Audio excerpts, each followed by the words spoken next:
coming up on Starting Line. The more that we can build and strengthen the bond and trust between the public and our police officers, that's going to make everyone safer. In an effort to enhance public trust and transparency, Representative Michael Howard is proposing the creation of a Peace Officer Excellence Task Force. Find out more about the idea on this week's Starting Line. Most everyone agrees that the overwhelming majority of men and women serving in law enforcement do their jobs very well. However, in the rare case when a peace officer violates the public trust, it can end up damaging the goodwill between law enforcement and the community. Representative Michael Howard sponsors House File 2324. It's a bill to establish the Peace Officer Excellence Task Force in hopes of providing more transparency to employment practices in police departments. The Richfield DFLer told us why he sponsors this bill.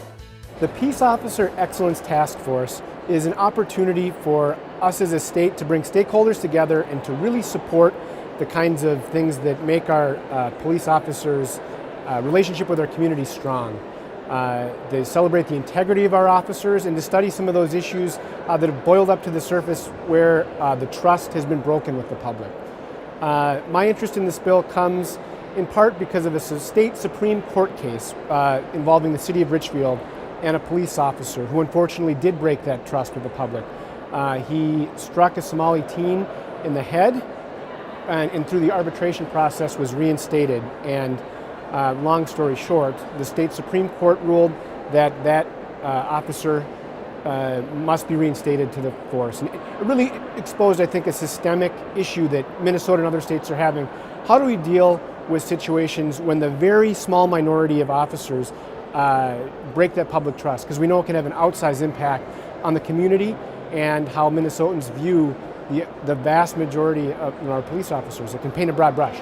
And who would make up this task force?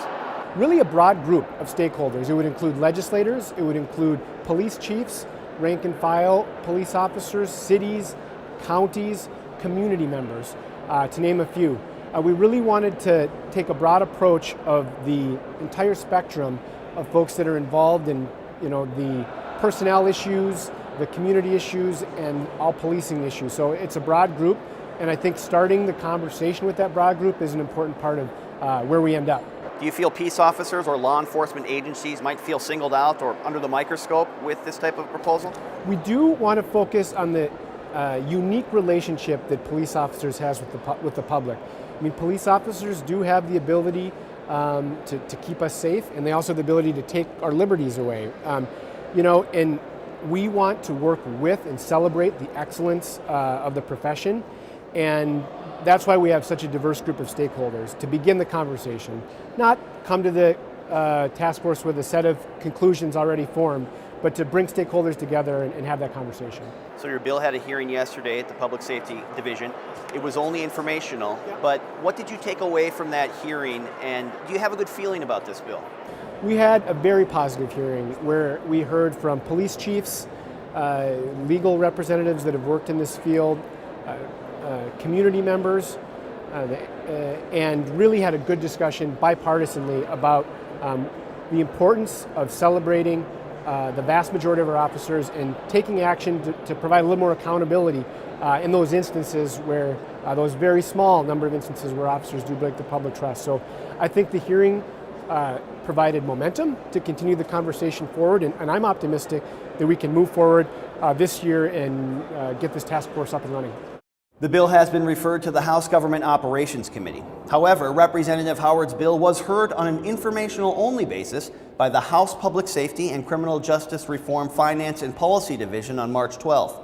That division's chair, Representative Carlos Mariani, is the lone co-sponsor.